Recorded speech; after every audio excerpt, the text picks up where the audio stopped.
Imagine this. A breathtaking princess, destined for a fairy tale life, falls in love with a ghost.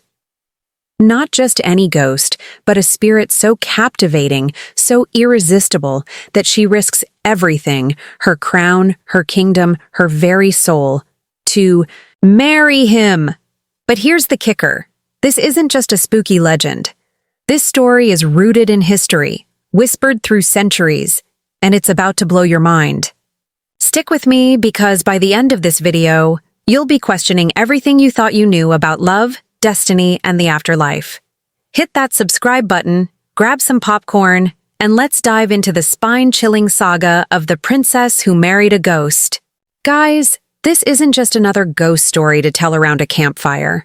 This is a tale that's been passed down through generations, from ancient royal courts to modern-day storytellers. It's a story of love that defies death, of courage that challenges fate, and of secrets so dark they've been buried for centuries. But why does it still haunt us? Why do we keep coming back to this mysterious princess and her ghostly lover? Because this story isn't just about the supernatural, it's about the human heart, the choices we make, and the lengths we'll go for love. So let's unravel this mystery together. Where did this legend come from? Who was this princess? And what really happened when she said, "I do" to a ghost? Let's start at the beginning. Meet Princess Alara of Avaloria, a kingdom so beautiful it was said to be blessed by the gods themselves. Picture rolling emerald hills, sparkling rivers, and a castle that gleamed like it was carved from starlight. Alara wasn't just any princess. She was the heart of Avaloria. With eyes like sapphires and a laugh that could melt the coldest hearts, she was beloved by all. But Alara wasn't your typical damsel. She was fierce, curious, and had a spirit that refused to be tamed.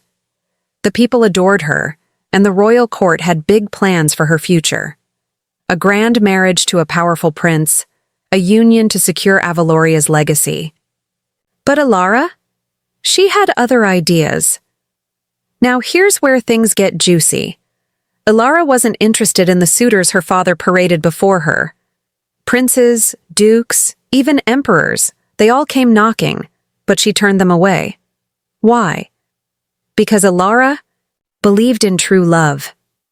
The kind of love that sets your soul on fire, the kind that makes you feel alive. Little did she know that love was about to find her. In the most unexpected way. Cue the chills, because this is where the story takes a supernatural turn. One fateful night, Alara slipped away from the castle. She loved exploring the wild forests beyond Avaloria's borders, where ancient magic still lingered. The locals whispered about a haunted grove, a place where the veil between the living and the dead was thin. Most people avoided it, but Alara? She was drawn to it like a moth to a flame. And that's where she met him, the ghost who would change her life. Forever. His name was Lord Caspian, or at least that's what he called himself. Caspian wasn't your average ghost. He wasn't some creepy specter rattling chains or moaning in the dark. No, he was charming, witty, and devastatingly handsome. Think glowing aura, chiseled jawline, and a voice that could make your heart skip a beat. Alara wasn't scared.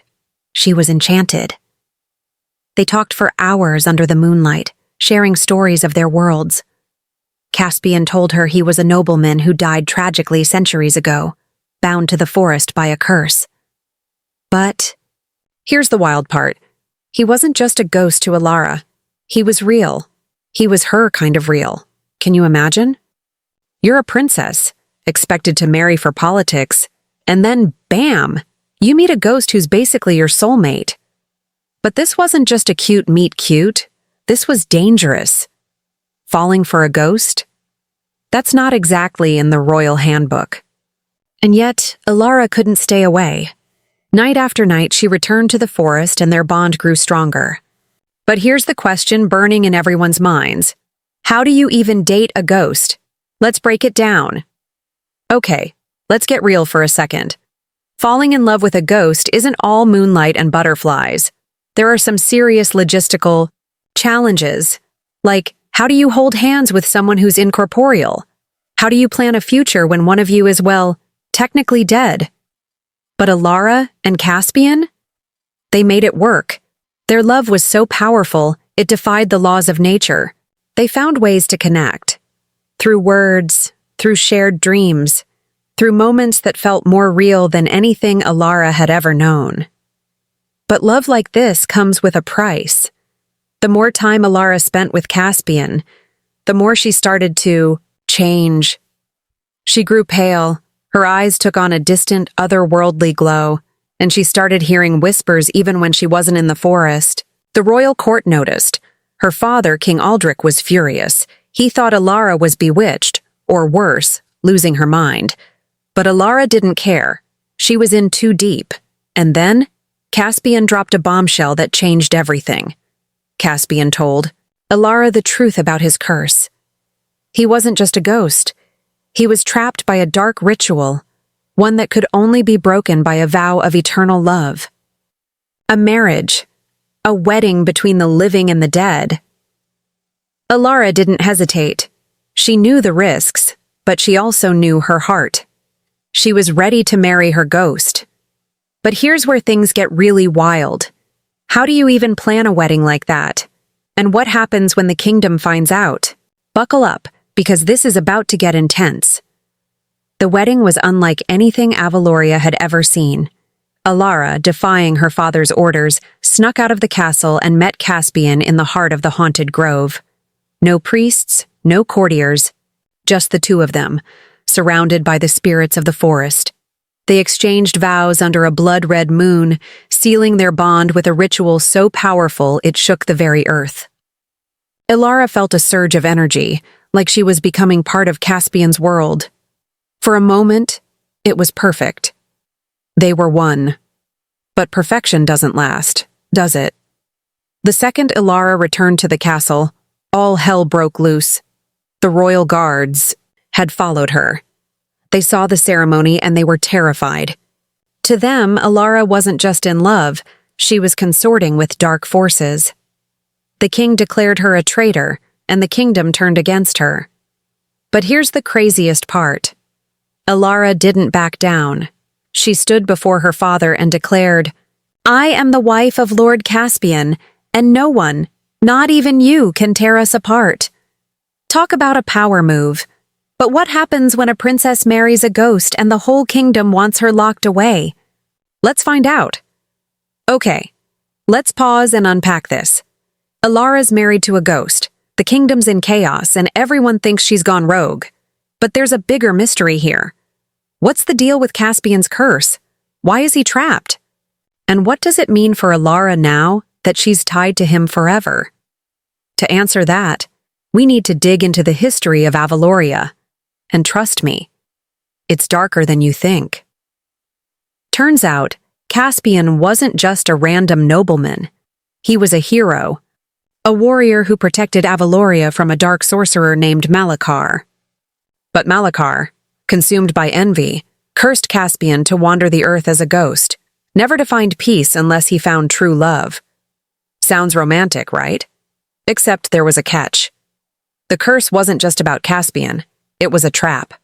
Anyone who married him would be bound to the same fate, caught between life and death.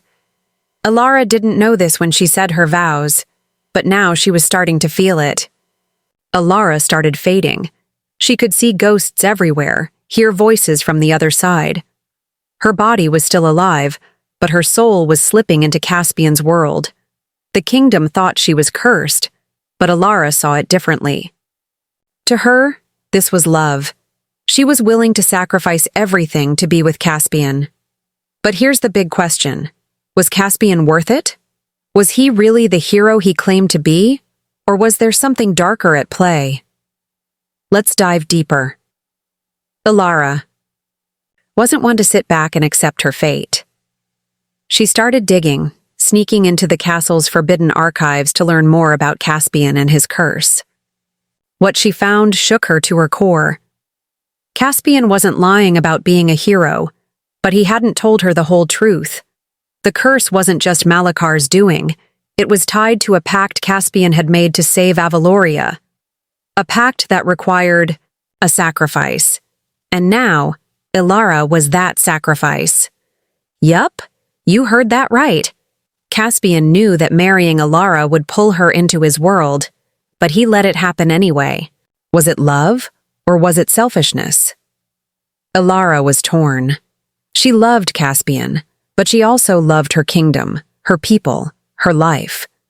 For the first time, she started to doubt him. And that doubt led to the most dramatic showdown in Avaloria's history.